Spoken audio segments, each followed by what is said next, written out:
Bəzi ixtisaslar var ki, onları yalnız kitab oxumaqla öyrənmək mümkün deyil. Məsələn, elektrikçi, qaynaqçı, avtomexanik və ya aşpaz olmaq üçün təkcə nəzəri bilik deyil.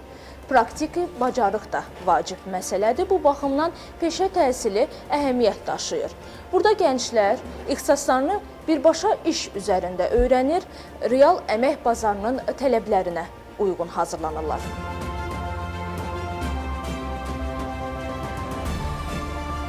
Son illər ölkədə peşə təhsilində tələbatda nəzərə çarpacaq artım müşahidə edilir. Əmək bazarında operativ şəkildə iş tapmaq imkanları, erkən məşğulluq və stabil gəlir gənclərin bu təhsil növünə marağını artıran əsas amillər sırasındadır. Statistik göstəricilər də göstərir ki, peşə təhsili məzunlarının böyük əksəriyyəti qısa müddətdə işlə təmin olunur.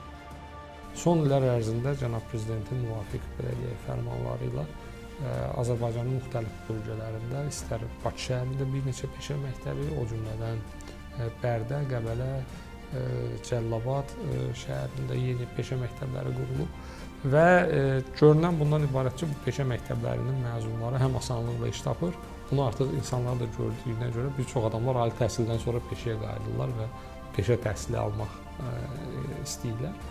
Uzun sözün qısası, orada həm cəmiyyət, həm keyfiyyət dəyişiklikləri baş verir və möhtərəm Cənab Prezidentin son sərəncamı ilə bilirsiniz ki, 21 peşə təhsil müəssisəsinin yenidən tikintisi, ikisinin isə əsaslı təmiri nəzərdə tutulub. 23 peşə məktəbi və bizim mövcud peşə məktəblərimiz və işğaldan azad olmuş ərazilərdəki peşə məktəbləri toplam yəqin ki, 50 civarında bizim müasir peşə məktəbimiz olarsa, 2030-cu ilə qədər bu Azərbaycanın müstəqillik tarixində ilk dəfə belə bir infrastrukturun olması deməkdir. Təbii ki, bunun növbəti 4-5 il ərzində icra etmək tələb var. Yəni, bunun icrası hələ bizim, necə deyərlər, bu ideyadan icraya keçməliyik. Amma bu bizə çox imkanlar verəcək. Çünki uşaqlar 9-cu sinifi bitirdikdən sonra gedib keyfiyyətli peşə təhsili alıb əmək bazarında işləməyə başlayacaqlar.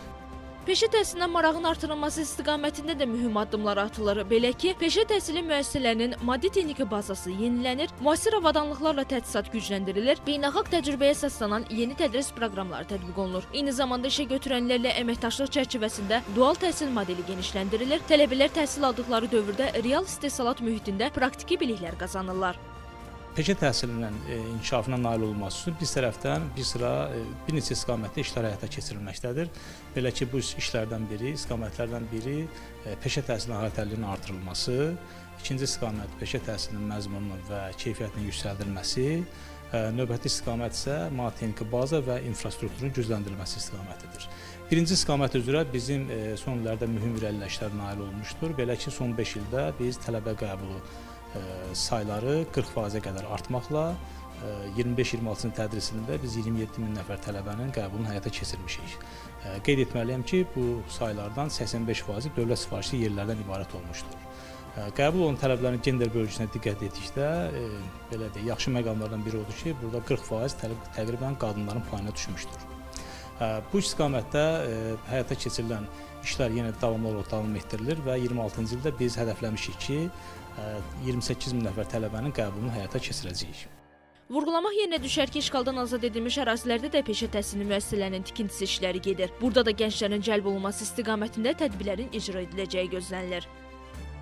Biz Böyük Qayıdışa dair birinci dövlət proqramı çərçivəsində işğaldan azad edilmiş ərazilərdə yeni peşə təhsil müəssisələrinin tikilməsi əsaslı təmir işləridir. Konkret desək, biz Füzulidə və Şuşada yeni peşə təhsil müəssisələrinin artıq yenidən qurulmuşdur və əsas təmir olunmuşdur.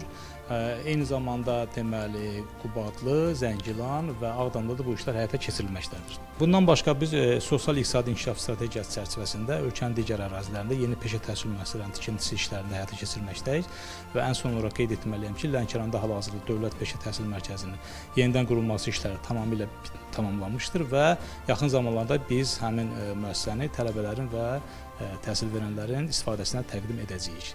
Ali təhsil müəssisələrində nəzəri tədrisin həcminin daha yüksək olduğunu nəzərə alsaq, birbaşa praktiki fəaliyyət tələb edən sahələr üçün əsas kadr bazası peşə məktəbləri sayılır. Maraqlıdır ki, statistik göstəricilərə görə ölkəmizdə gənclərin və valideynlərin təhsil istiqamətində ilkin seçimi universitetlər olsa da, son illər peşə məktəblərinə maraq xeyli artıb. Bu amilin sübutudur ki, 2025-2026-cı il tədris ilinə peşə məktəblərinə 27 mindən çox tələbə qəbulu baş tutub. Bu da ötən illərə nisbətdə ən yüksək göstərici hesab olunur. Turizm və sosial xidmətlər üzrə Bakı Dövlət Peşə Təhsil Müəssisəsində təhsil alıram. Hal-hazırda qənaətçi şirniyyatçı ixtisası üzrə 1-ci kurs tələbəsiyəm.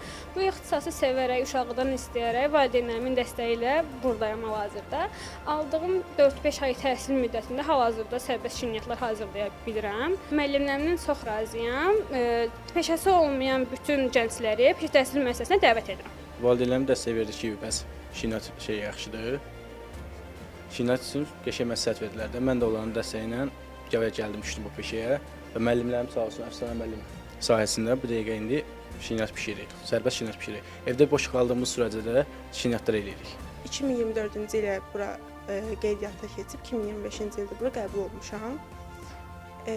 Mən 3 illik qrupda 2-ci kursam, bərbər, vizaj, manikürçü üzrə oxuyuram. Uşaqlıqdan bu sənətə həvəsim olub, valideynimlə məsləhətləşib bu sənətə doğru addım atmışam. Burada nəzəri dərslər, praktiki dərslər, hər şey keçilir. Həftədə bir dəfə praktiki dərs, 4 gün isə nəzəri dərsimiz olur. 2024-cü il bura qəbul olmuşam. 9-cu sinifdən buraxılış imtahan verib bura qəbul olmuşam və ixtisasım bərbər, vizajist, manikürçüdür. 3 illik qrupa təhsil alıram. Bu il 2-ci kursam. Burada nəzəri və praktiki dərslər keçirilir.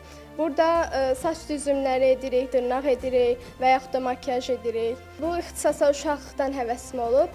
Ailəmin dəstəyi ilə bura qəbul olmuşam, buranı oxuyuram. Hazırda tələbələrim 3 illik təhsil proqramının 2-ci kursunda təhsil alırlar. Tədris zamanı həm nəzəri, həm praktiki dərslər keçirik. Tələbələrimizə saç düzümləri, saç kəsimləri, saçların boyanması, həmçinin də makyaj, pedikür, manikür, müştərilərlə ünsiyyət, sanitar gigiyena qaydaları, təhlükəsizlik qaydalarını da öyrədirik. Tədrisin əsas məqsədi tələbələrimizi peşə üzrə bilik və bacarıqlarını inkişaf etdirmək, müasir və ixtisaslı kadrlar formalaşdırmaqdır. Bir sözlə, mütəxəssislər hesab edirlər ki, peşə təhsilinin təşviqi yalnız işsizlik probleminin azaldılmasında deyil, eyni zamanda iqtisadiyyatın dayanıqlı inkişafına da töhfə verir. Bu baxımdan peşə təhsili bugün təkcə alternativ deyil, bir çox sahələr üçün vacib və zəruri təhsil istiqaməti kimi dəyərləndirilir. Zeynəb Müzəffərli, Hüseyn Bağırov, İsa Məmmədov, Real.